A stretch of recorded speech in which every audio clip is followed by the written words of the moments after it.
গেল মাসে যুক্তরাষ্ট্রের ওয়াশিংটনে ভারতের সঙ্গে দেশটির বাণিজ্য সম্পর্ক উন্নয়নে একটি দ্বিপক্ষীয় বৈঠক অনুষ্ঠিত হয়। বৈঠকে প্রধানমন্ত্রী মোদি যুক্তরাষ্ট্র থেকে আরও বেশি তেল, প্রাকৃতিক গ্যাস ও প্রতিরক্ষা সম্ভার কেনার প্রস্তাবে রাজি হন। নতুন বাণিজ্য চুক্তি করে ভারতের বিশাল বাজার খুলে দেয়া হয় যুক্তরাষ্ট্রের জন্য। তবুও ট্রাম্পের অতিরিক্ত শুল্ক আরোপ থেকে ভারতকে রেহাই দিতে পারেনি মোদি প্রশাসন।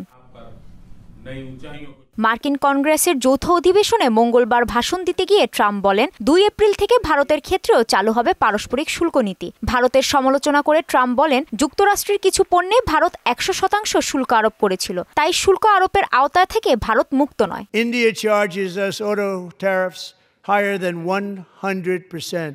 ট্রাম্পের এই অতিরিক্ত শুল্ক আরোপ থেকে রেহাই পাওয়ার জন্য মোদি প্রশাসন কম প্রচেষ্টা করেনি। মোদির যুক্তরাষ্ট্র সফর যুক্তরাষ্ট্রে মোটরবাইক আমদানিতে শুল্ক ছাড় সহ বাণিজ্যমন্ত্রী পীয়ূষ গোয়ালকে শেষ চেষ্টার জন্য রবিবার তড়িঘড়ি করে যুক্তরাষ্ট্রে পাঠালেও সকল চেষ্টা ভেস্তে যায় মোদির। শুল্ক আরোপের প্রসঙ্গে অন্য কিছু দেশের পাশাপাশি ট্রাম্প ভারতের নামও উল্লেখ করেন।